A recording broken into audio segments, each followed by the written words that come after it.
everyone. Welcome to Bild Expo 2025. You might have saw me earlier outside controlling the line flow, and now I'm here, so all the hats are being worn. But I'm so excited to be talking about this. A little bit about me, I guess. Creator marketing is a new division of B&H, and I see a lot of familiar creators in the audience, so thank you for coming out. And this is one of the most exciting sessions of the Expo. It's near and dear to my own heart for a few reasons. One, just as a woman in media, right, it resonates, but also because some of our favorite partners who have been a part of the Creator Initiative since the beginning are joining us. So I hope you enjoy, and without further ado, I'm gonna kick it off to introing our speakers. First up, we have Shu, who is officially Shuang, an actress, writer, and creator you might know from Family Law and 5 Blind Dates. Shu's work is vibrant. Yeah! Sure. I didn't know when to walk up, I just helped myself. Listen, I'm not going to tell a woman what to do. Oh my god, yes. Right? So let me finish your intro though, so you can tell her. Shu's work is vibrant, smart, and deeply rooted in a mission to bring underrepresented stories to the screen. And that's much needed, so thank you, Shu. You're welcome. Next up, we have Barbara Jones, who, when I think of boss, I think of Barbara Jones. Yeah. Barbara Jones is the CEO of and founder of Outshine Talent, one of our nearest and dearest partners. A lot of the Outshine creators are on other panels throughout the next few days, so please check them out as well. Barbara is a powerhouse in talent management, truly one of the GOATs from the very beginning. And her voice is championing authentic representation in every detail across different partnerships. Yeah. Next up is Lina and Renzina.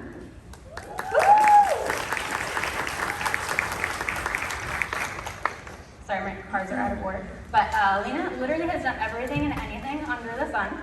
We've known her many different platforms across her career. She's covered TikTok in the past. She's at Verizon now, and she's the director of marketing. And Lina's another powerhouse in brand strategy and digital innovation. She's championing creator division campaigns that elevate diverse voices, and her work continues to shape how major brands create content. So thank you for joining us, Lina. Yeah.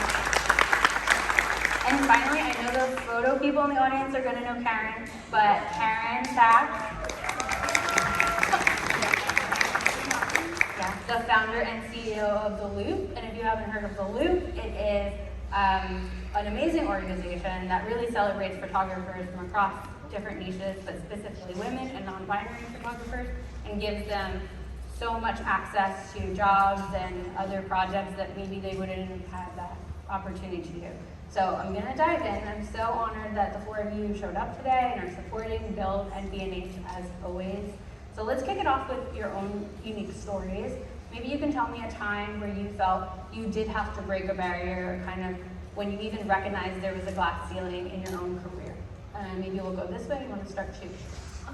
I think it was back in Australia when I was auditioning, and you know, after a while you realize that like there's a lot of not a lot of roles for people like me, Asian, Australian, and lead roles as well. And yeah, like that's like the most obvious thing when you just like don't even have jobs to apply to. Imagine you're like a marketing agent and there's just like no marketing agent jobs. Like that's when you realize that you do have a barrier when you like have no jobs to apply to. So yeah, that's I guess the most obvious thing for me. Right, absolutely. I mean, if it doesn't exist, yeah, that's the biggest glass ceiling. Yeah, yeah, for sure, Barbara.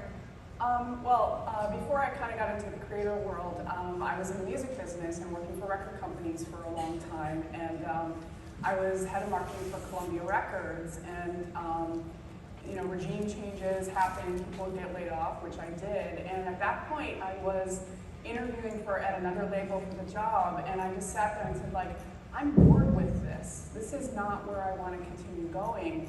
And this was 2007. I was really intrigued about what was happening in social media, and it felt like the right time. So I just sort of said, you know what? I'm gonna do my own thing. I'm gonna go and I'm gonna start an influencer marketing agency, and it wasn't even called influencers at that point, but it was mom bloggers, you know? And I didn't have any brand or agency relationships because I came from music.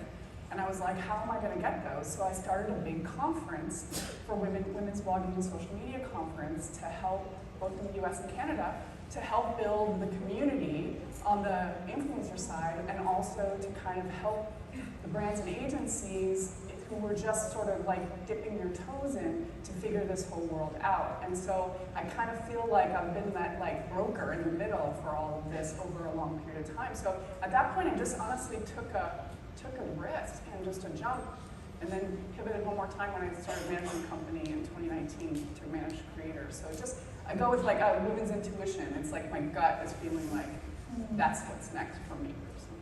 Yeah, and I feel like that's going to be a theme probably throughout this whole talk, kind of knowing when to take a leap. Yeah. So I love that. Lina. So I have a very interesting career journey. I actually started my career in theater. I wanted to be a Broadway producer. And I would say I sort of followed the evolution of content and creatives and creators throughout my career. And my first job out of college, I was at a big talent agency.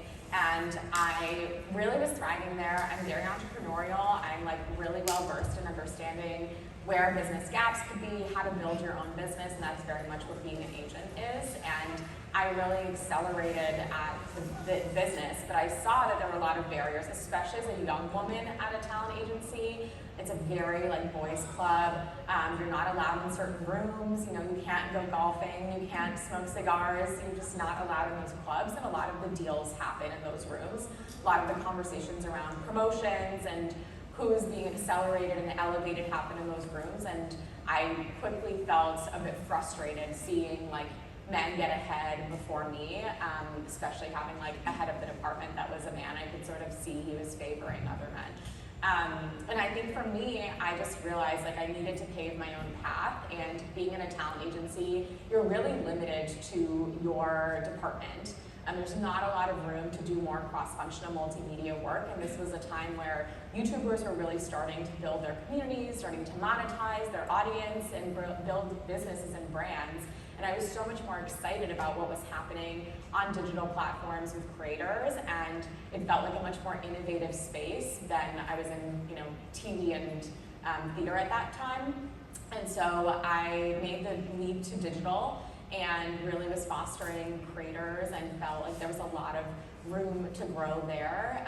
But I definitely felt that sort of glass ceiling very early on in my career. Like I saw that there wasn't a lot of support for especially young women in entertainment and media, especially because a lot of the people in power were men, and you could see that they were much more supportive, open to men have potential, and women it's based on like their experience.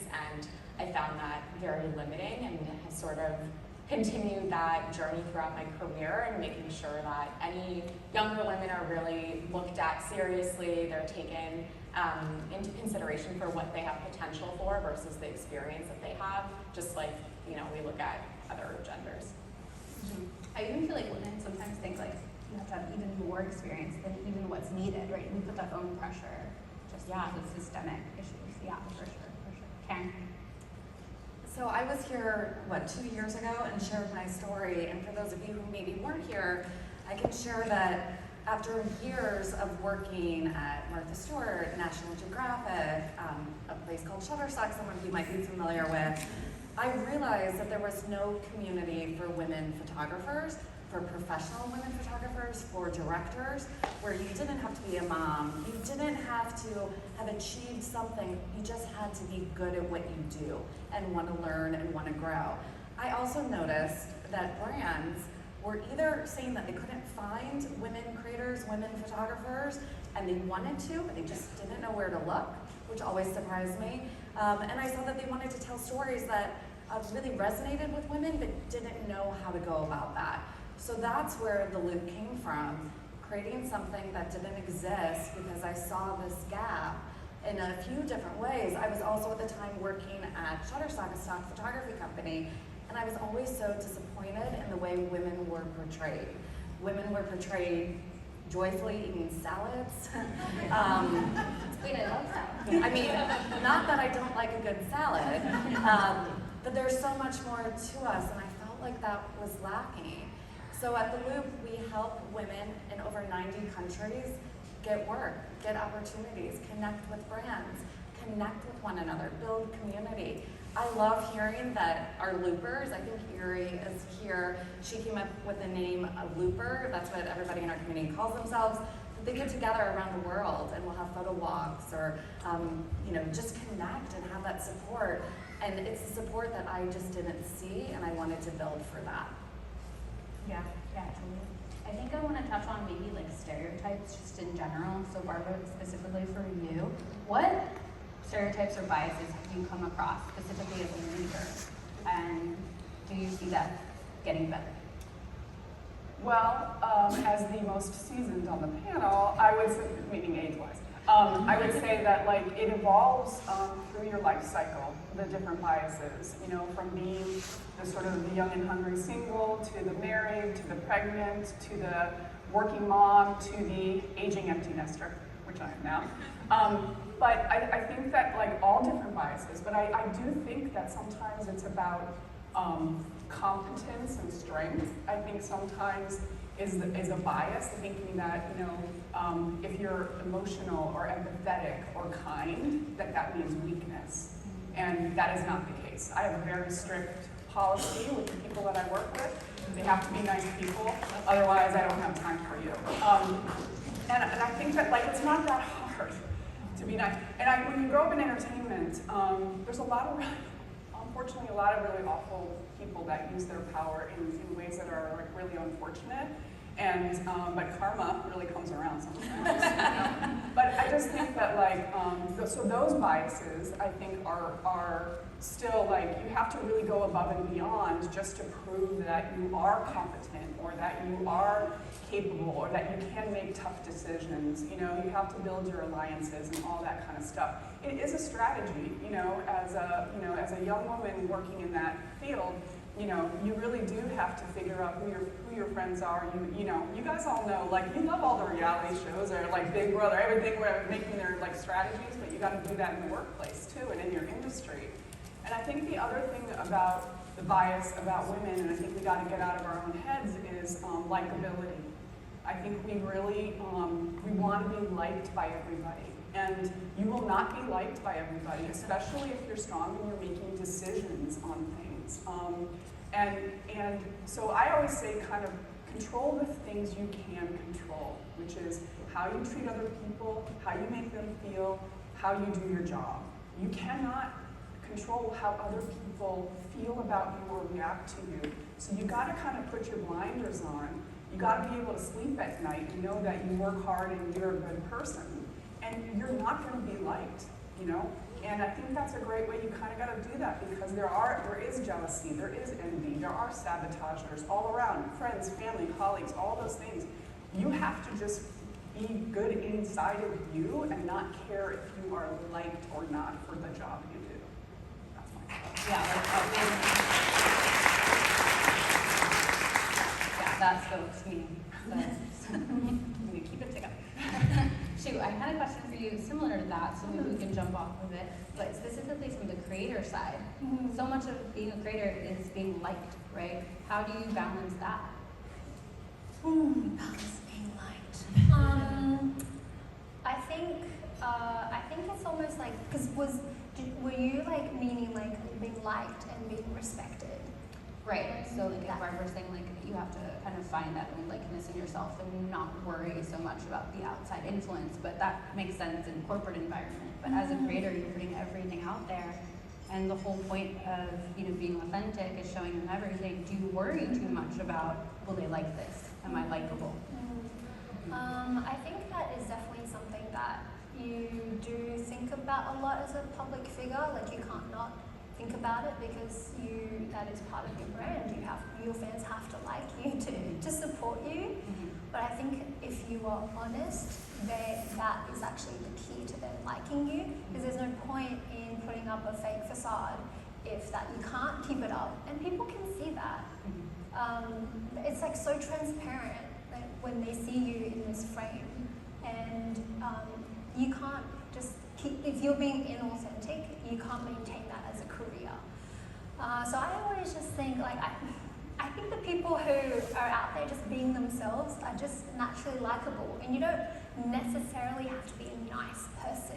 You can't impress everybody, but if you're authentic in your not likeness, people might like that. You know? If you're just a bitch, you're like, people can resonate with that.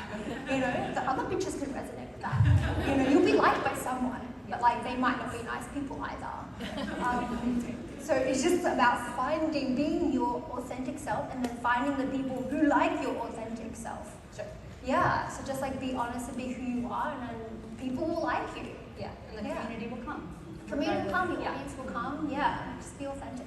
Definitely. And let's pivot a little more toward the creator side of things. So Keren, specifically, is there a time in your own story where maybe your unique POV as a woman specifically shaped kind of the direction your creative projects went? Over and over and over again. I think it happens so many times. As a woman, as a mom, the way I'm looking at things really helps dictate the direction that we go as a company and as a community. We work with a number of brands where we are sending photographers and directors into people's homes to tell stories, to tell user stories. And it's very different to go to a company and say, I have a group of women, photographers. Women will be going into these homes to photograph other women on a Peloton bike or talking about their experience with Weight Watchers. And that clicks and resonates with the brands in a very different way, because suddenly the members are interested in opening their doors and are much more welcoming. So that proposition that we offer really has changed the way brands want to work with us and some of the stories brands want to tell.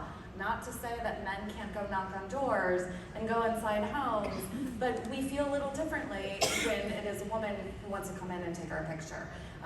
So that alone, I think, is a great example of just thinking outside the box and thinking about how to tell stories from a different perspective. Yeah, I mean, we've seen that with the rise of like intimacy coordinators Yes, on set. exactly. Yeah, like so much of Exactly. that is needed and is slowly changing. So I guess that brings me to my question to Lina, because you have the most experience on like film and that background. Where are you seeing those changes happen, and what's still needed? Yeah, it's a great question. I think in the evolution of the content business, I mean, when I started, it was heavily male at the top and men in positions of power, and sort of women really trying to find their place, trying to get elevated, trying to find those spaces. So there was less representation. There was less mentorship, especially from women who had made it, because it's so competitive, and it still continues to be. And obviously now we've made a bit more room for women to be at the top, for women to be executives, for women to have, you know, leadership, but there's still, 1,000 challenges a day. And what we really need, I will say, is that continuous mentorship of especially women who have made it, and younger women who, really need to be elevated, need that mentorship, need other women at the top to open doors for them, and then push the men at the top to also rethink how they're thinking about promotions and opportunities for other people at the company. There's still, I think, a huge challenge, even though there's more seats and more women who have made it, where there's this competitive nature, right, where it's still a very tough, cutthroat environment. But I think the only way to create more visibility, more opportunity, especially for women and non-men in the industry, is really to think about ways to open up doors and support younger women who have ideas and not discredit them for being young or immature, but really sort of elevate those women, give them opportunities, and hopefully, bring them with you along the ride. Right, absolutely. Climb the ladder and then turn back and help someone else out after. Right? It's so important. So mentorship is key. I definitely didn't have my own mentor as I climbed, and it made it so much more difficult. I mean, I've had some great people, but not like a traditional, really a person you could go to. I feel like that is changing. But how have you maybe helped younger women in your own companies or experiences? What makes a good mentor, and like how do you navigate that now? And open to it. Yeah, I can jump in. I actually had some really good mentors when I was coming up, and they were almost all guys, but I have to say that it was people who really saw something in me and were able to help open those doors. And I think, especially like I said, when I was in the music business, it was actually really tricky because there were so few women in executive positions, and the time, it was a little bit of a different time. I think right now, like my whole feeling is like, really there's enough to go around, I swear. There really is, and I think that you have to look at mentorship as really a pay it forward, and it comes back around to you in ways, you have to make sure that these are like genuine things you're doing for someone because you want them to learn and to grow, and without any expectation in return. You know what I mean? It really is something that like, either you wish you had, or it's just like seeing the potential in someone. And I think that like, it's so easy to give somebody encouragement and to make a connection. Like I have people that will randomly just, if I have they'll just reach out and be like, hey, I'm looking for this or that. Like, I'm very like approachable that way because that's how it works, right? We have to help each other. Like women have to help each other, they have to support each other. There is enough to go around. And so you won't believe how great you'll feel just to make that connection for somebody.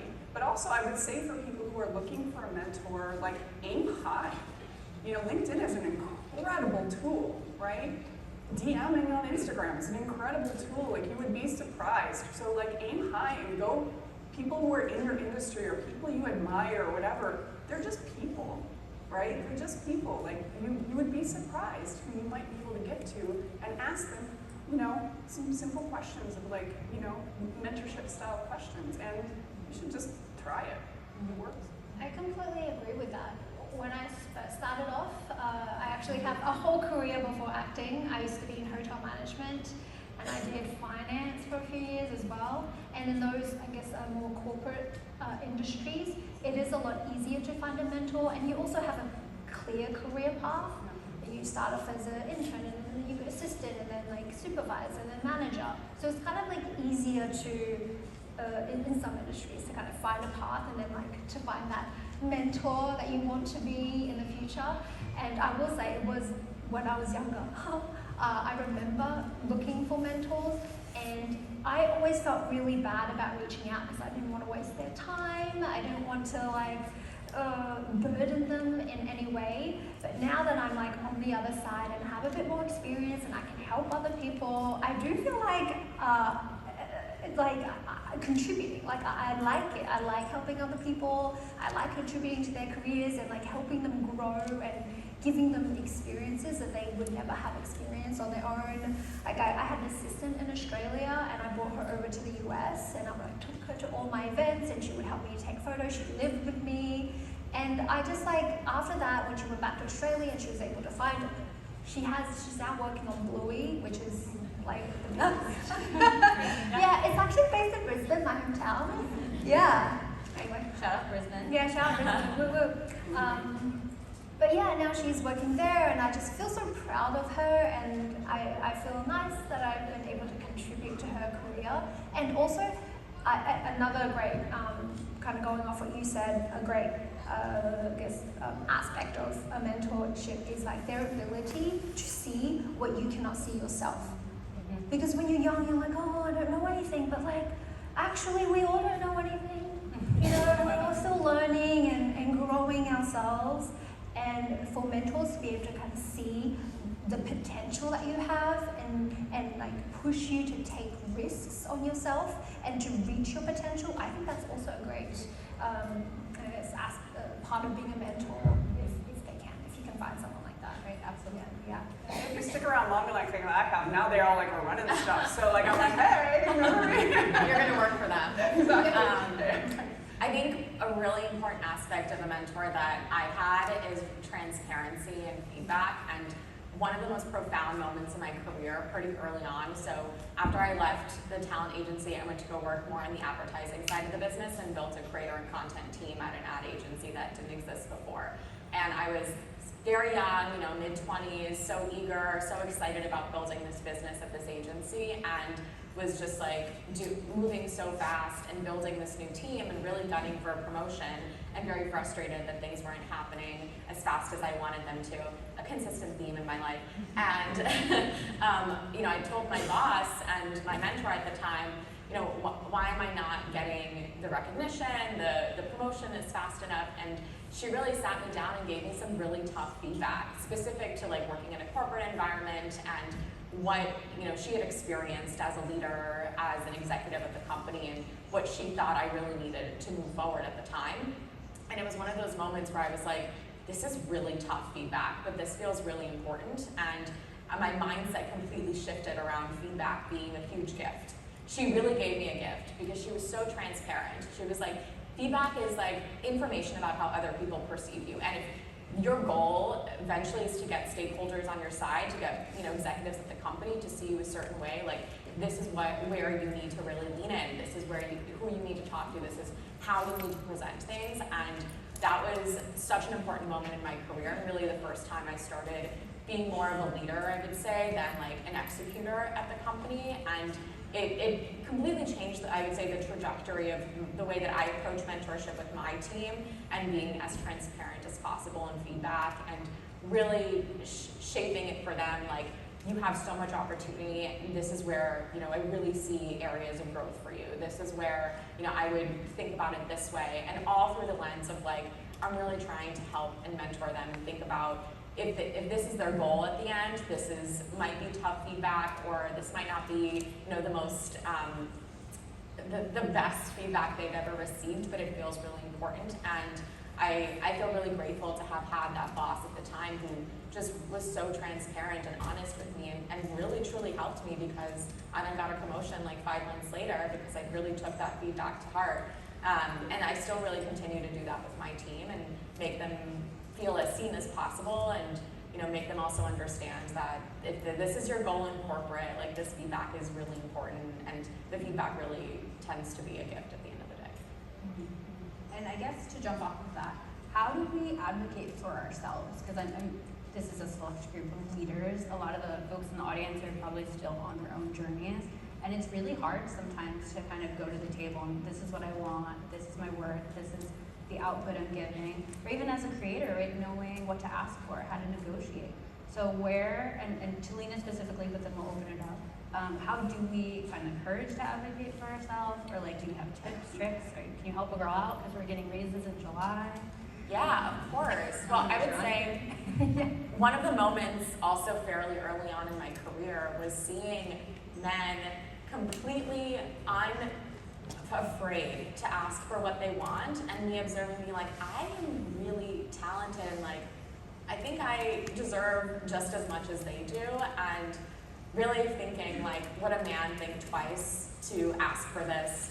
And I know that imposter syndrome can be so loud, but I think just like confidence in the core of who you are, how talented you are, what you want, and realizing that that's okay, because I think as women socially we're taught that wanting something or being ambitious or being driven or being loud is like against what women are supposed to be. And I think if you really try to like decenter that and rethink, I do deserve this, I do want this, would a man in the room think twice about asking for this? Because a lot of times it really is half the battle to ask, and I don't think that's the whole thing, because obviously the other side has to receive it. You really have to convince them. Sometimes there are biases for sure, but half the battle really is asking and getting out of your own way and getting out of your own head, because if you don't ask, you can't get a no even.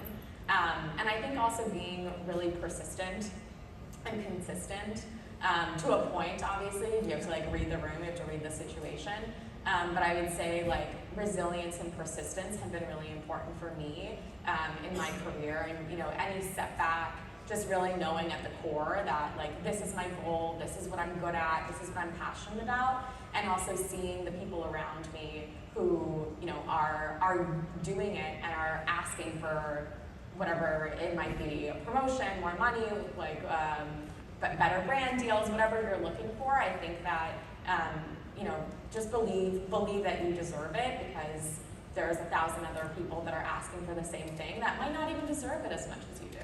And I think that's really important just to, especially as women, non-men in the industry, like really grounding that, because the difference a lot of times is that the men asked and you didn't. And so it's hard, but I think just really important to have that, to just take that step even. And Karen, I mean, this is really your day-to-day advocating for photographers, so do you have any tips? Yeah, I think confidence, it really comes down to confidence and knowing your worth, and also knowing when it's okay to kind of, I don't want to say settle, but where you're okay with being. I think that it's important to shoot for the stars, but also be realistic of what those stars are and where they are based on your experience at any given time. So if you have no experience and you're coming in as a creator, as an employee, asking for the moon and stars, you might get laughed out of the room. If you come in knowing where you should be, you've done the research, you know your value, you know your worth, it's a very different conversation. And I think just getting back to you touching on LinkedIn being a great tool, I love LinkedIn. LinkedIn has done so much for me. I have used it in so many different ways, and there's a way to use it to find out your value and your worth by seeing what other people are talking about on the site. And I also think just touching on the mentorship piece, reach out to people on LinkedIn, absolutely. But don't reach out and say, can I pick your brain? Because just as you are worth something, our brains are also worth something. And there's nothing that turns me off more than somebody just wanting everything in my brain that I've worked so hard to gain and to learn. But I'm happy to share that when you come with, doing your research, with an understanding of who I am or who the people on the panel are or who it is that you want to reach out to. So getting back to the question about negotiation, it's all tied in, right? It's doing research, knowing where you want to go, knowing who the right people are, reaching out to them. When I started my company, I raised $3 million to launch the business. And that was a lot of LinkedIn emails, a lot of LinkedIn messages, a lot of no's, a lot of emails asking for connections, asking people to introduce me to various people. And I eventually landed my lead investor through a connection I found on LinkedIn. So being persistent and keeping at it is so worth it, but also knowing your value and not giving up. I would not give up. No matter how many times I was told, not a great idea, you're a woman, somebody asked to speak to my husband, didn't want to talk to me about my business. I've experienced all of it, but I believed in what I was doing, and I knew the right investors were out there for me. So tied everything into one, but hopefully that helps. Nice and succinct. Yeah. Let's flip it a little bit. So for me, it's such a my North Star, right? And I know it changes as we age and things like that, but my North Star is like, how do I get successful? But even that term, like, what does that even mean, you know? And I know it's gonna keep evolving and shifting. So at this stage in your careers, what is success? And maybe if you could tell your younger, early career start version of yourself, you know, a tip, or maybe to not have that pressure, right? That beast on your shoulder. What does success look like now? We can jump that sleep. Oh, that's such a great question. I think it definitely has evolved over time. When I first started out in the industry, when I was an actor, am an actor, when I first started acting, I guess the benchmark for success was booking roles and getting an agent and getting a good American accent. They were all very external things. And we have to hear your American accent. No pressure. Oh God. Okay, so I'm from Australia, Brisbane. Y'all say Brisbane, not Brisbane. Melbourne. I like cheese. I'm lactose intolerant. I do not like cheese. That's very good. Thank you. Oh man, sorry, that was very nerve-wracking. No, dude, fine, it's great. Nailed it. She's an actor. Thanks, guys. So yeah, I think a lot of things at the beginning were very external, like validation, getting other people's validation and getting a yes from other people. But now, moving to America has probably been the biggest change for me career-wise and life-wise, because I was like in this little hole in Australia. I thought all I could do was acting and I just needed to book a role. And then when you book a role, you realize that has made no difference. I have to book more roles consistently to be considered successful in this industry. And you're waiting on someone else to give you that opportunity. That unfortunately is like the most painful thing about being an actor, is that you're always like, you're surrendering to someone else's decision of you. So when I moved to America, and I realized that people were just like doing everything themselves and giving themselves opportunities. I was like, oh my God, I can do that. I can make my own movie if I wanted to. I can write my own story. I was like flabbergasted. I went to UCB, it's in LA, it's an improv school. I did all, to my improv friends out there, I did all the way to 401, and then I was like, oh, comedy is not just like trying to be funny on TV. There's like stand-up, and then there's improv, and there's all these different, there's like skits, all these different aspects of comedy. I'm like, oh my God, my eyes were open. So like when I moved to America, I started doing producing. I started doing producing classes, I did writing classes, and I was like, I'm gonna make my own movie. I'm gonna do it. And that was such like blind confidence that we speak of, like we just gotta go out there and do it and believe in ourselves. So I truly thought, even though I had no experience whatsoever, that I was gonna make a movie. So I went out there and I found a co-writer, and I was like, let's make a movie, I have this idea. And originally, oh my God, it was like a romantic heist movie with Chris Hemsworth, that's his name, right? Chris Hemsworth? Yeah. Yeah, I'm gonna play along him, we're gonna be love interest, it was gonna be very romantic. Yeah. And I was like, this is my pitch, let's write it together. And he was like, interesting, okay, why don't you tell me about your life and tell me about your journey, and let's write something that only you can play, no one else. They can't recast you, you have to write your story.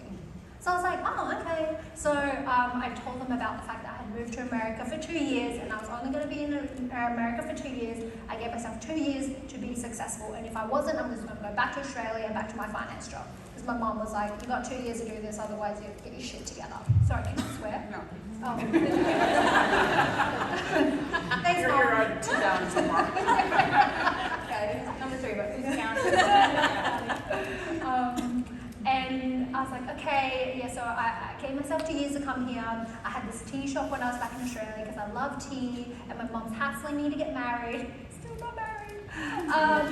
And then my writing friend's like, oh my God, we should write this story about you going on 5 blind dates, because fortune teller has told you that within the next 5 blind dates, you're going to marry, you're going to find your husband. And we're like, oh, great idea. And so we just started writing it. We had this like outline, and at that time, Amazon had just opened their branch in Australia. So it was like, they say like opportunity meets preparation is luck. Well, that's like usually backwards, people say luck is luck. But yeah, I was like, oh my God, that's literally the definition of luck, because we just happened to be prepared. Australia was like, we're looking for a diverse story, do you have anything? And me and my writing partner were like, yes, we have this great idea about this fortune teller. And they're like, oh my God, we love it. And within 2 weeks, they gave us an offer to develop this movie for Amazon Australia. And it's the first ever feature film that Amazon commissioned in Australia. Wait, shameless plug, where can they watch it when they all go home? Amazon! Internationally. Yeah. It's called 5 Blind Dates. And we took 18 months to write it. They paid us to write it. It's my first ever feature film script. And they were like, do you want to act in it? And I was like, yes. And they let me act in it. They didn't have to audition me or anything. Yeah. And they let me co-produce it as well. And we went back to Australia. We filmed it back in like 2022. And then when we were filming, they told us that they had actually decided to remake it in the UK because they loved the story so much. Wow. And they also have like a few other territories that have like, copied the same the storyline. And yeah, they just loved it so much that it just came out this year actually. It's got Simone Ashley. It's called Picture This. Also on Amazon. Yeah. It's so funny though, Karen's like, stay grounded, rooted, don't shoot for the stars. She was like, shoot for the stars. I'm not saying don't shoot for the stars. I'm not saying don't shoot for the stars. No. Yeah. Just kidding. I think that's the whole point of a panel like this, right? To hear our individual stories. I know we got a little lost in there. So Barbara, what does success look like? Oh, right. So success to me now, it means like creating rooms that you were trying to belong to, and now you're creating rooms that other people can belong in. So just giving opportunities is my success story now. Yeah. Barbara. For me, I think originally I thought success was just like climbing, and now it's all about like protecting my energy and working with good people and bringing in people who are smarter than you about things you don't know as well, and just continuing to be curious and learn. Like that's to me success. That makes me happy, and I wake up every day being like excited about what I'm doing.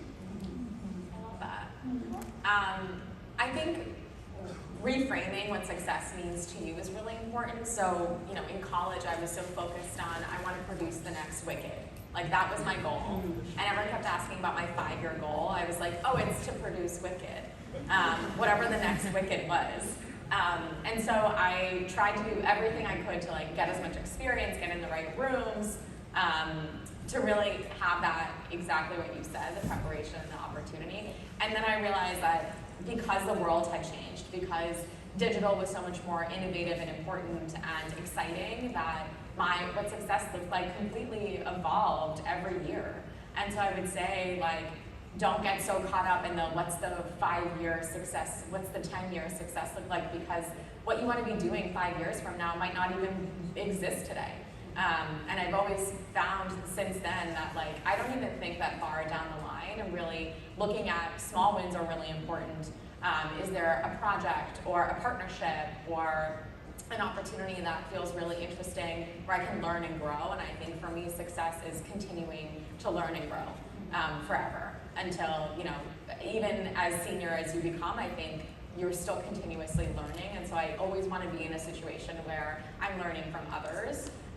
And eventually, learning from people on my team who are teaching me about, the new trends and the new creators. And I think that really is what defines success for me, is just continuing to learn and grow, and also kind of what Barb said, like really enjoying the work that you're doing and feeling excited and like a part of the innovation that's happening in the industry. Absolutely. I mean, nothing feels more draining than when you're not happy at work. You know what I mean? Like it's literally miserable. So, Karen, what about you? I think for me as well, the definition has changed over the years, and as my roles have changed, as I've become a mom, I think what I look for in success has a very different meaning. But to me, today, helping creators, helping photographers and directors generate income, helping people around the world tell unique, beautiful, authentic stories, helping brands connect with the right photographers to tell their story, that's success to me in whatever form that comes in. So and happiness, being happy and healthy, also really matters to me. So it's changed. I don't care about the same things that I cared about when I was 22, when I was climbing, right? And I just thought that's all that matters, just getting to the top. And now it's helping others find success. Perfect. And we are almost out of time, so I do want to open it up to Q&A if everyone's, Great, so hands up, and Kyle here is going to help us out, and we'll do a couple. Great. Oh, Kyle, there's someone right in the front. Yeah. Hi, how are you? Can you hear me? Yeah. I was just wondering if you could talk about a time when you thought it was an advantage to be a woman. I feel like we kind of talk a lot about the negative stuff, and I kind of see it as an advantage being a woman. Like, I've never thought it as a disadvantage, so maybe you could talk about that a little bit. I don't know. To be fair, we didn't hear, we just didn't get to it. Yeah, we're doing this, we're talking about it. For me, I feel like I deal with creative people all the time, and I think that the creative mind is it's very unique, and I think it involves people that need to listen and feel and have a little bit of empathy and understanding, and I feel like genuinely, I think women are really good listeners and really good, innately sensing somebody's internal stuff going on. And I feel like for me, that's been a very positive thing for me working in the creative community. And I think that's like what do they call that? Like the factor where you're just like aware of their emotions. Like, Emotional intelligence. yeah, emotional intelligence. Yeah. Can we just say it is not a disadvantage to be a woman? No. Let's all agree to that. And I don't want anyone walking away from this panel thinking that any of us feel that way, not to speak for everybody. I think it's an advantage, and how do you use it to get where you want to go, and how do you use who you are, being emotional, being empathetic, being kind. It's about understanding who you are. If you're a man, a woman, however you identify, it's being okay and being confident with who you are. There are other things outside in this world that maybe see it as a disadvantage, and it's how do you stand up to that? How do you fight against that?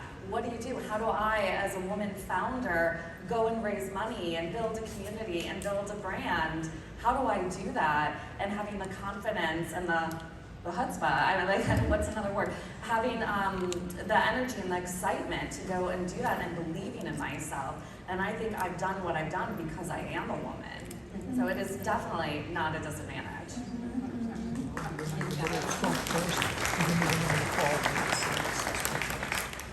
Hi, my name is Keren. This question, well, it's not a question, but it's for Shane. I did see 5 blind dates. Oh my God, yay! Thank And you were amazing. I was like, oh, I see it. And just for everybody speaking and pouring into us, I think you're doing an amazing job. And I'm always saying that, like, creating your own opportunity is great because then it shows that you're showing up for yourself and people want to help those who help themselves. I feel like that kind of like attracts your tribe. So thank you again for, Aw, thank you. Yeah. Can I just add to that? It was like I was at the YouTube Brandcast thing a couple weeks ago, and it was like creators are Hollywood. Like the whole gist is that like you can make it yourself. You can find your audience. You can do it yourself. Like don't wait to be picked. Just do it. I swear. Yeah. Yeah. That's my feeling. The table isn't there, you make it yourself. Yeah. One more maybe? Yeah. Hi, my name is Casey. Again, sorry, it's another question, but like, I really resonated with what you said about not being liked, and I am still a college student in radio and television production, and we have a class that goes over issues in media. We talked about women, and it came up how like being bitchy or called a bitch is very like scary, you know what I mean, in this industry. It's a very scary thing, and it's like we have to not be scared to be bitches when we're getting a job done. And I really appreciate saying that because you're never gonna be like. Well, here's what I'm going to say to that though. Here's what I would say is that being strong and strong-willed and having an opinion, okay, is one thing. And it may be perceived that you are being that, but you are being strong. People, you have to also remember, people will remember the way that you make them feel, okay? So you can be strong and be confident, and you don't have to be the B word to be like, it has different connotations. But at the end of the day, if you're going into it with positive intentions and not being mean, like that's really what you have to take away from that. You can be strong and you can be confident, but you don't have to be mean. And I think also to add to that, I think women are often perceived that way if they're really direct. And especially in like a corporate environment or in entertainment, there's a lot of like mushy-gushy, like we don't want to give a direct POV, we don't want to give direct feedback. And men are doing that in the room and no one is thinking of them in that bad light. And so I think it's a lot about deliverance too, unfortunately. Like we do sometimes have to pad it a little bit, but I think being direct is so powerful. And at the end of the day, even if some small percentage of people see you as that, I think you need to redefine what it means to be confident, to be direct with your point of view, with your direction, and that is powerful at the end of the day. And I think will have you more respected in the room than anything. And again, you have to come to it with like really positive intentions, and I think that will shine through. And you know, but I've seen that obviously, and it's a tough situation to navigate. People with strong opinions are usually, you know, sometimes are remembered for being like the most creative or having a vision. The last thing you want is to be like no opinion. Do you know what I mean? That's gonna be mediocre at best. And also to be excellent at what you do as well. And don't go in there like just saying something just for the hell of it. Like if you know your worth and you are excellent at what you do, it doesn't matter who likes you. It just matters who respects you. You just need the right person to respect you and to respect your opinion. And you can be likable and respected at the same time. Sure. Yeah. That's the perfect way to end it, like and respected. Thank you everyone so much. Thank you to my lovely panel.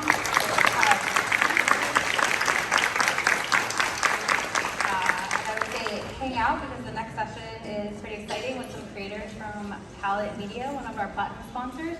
So if you'd like to stick around, we will see you in a few minutes. Yeah. Thank you so much. Yeah.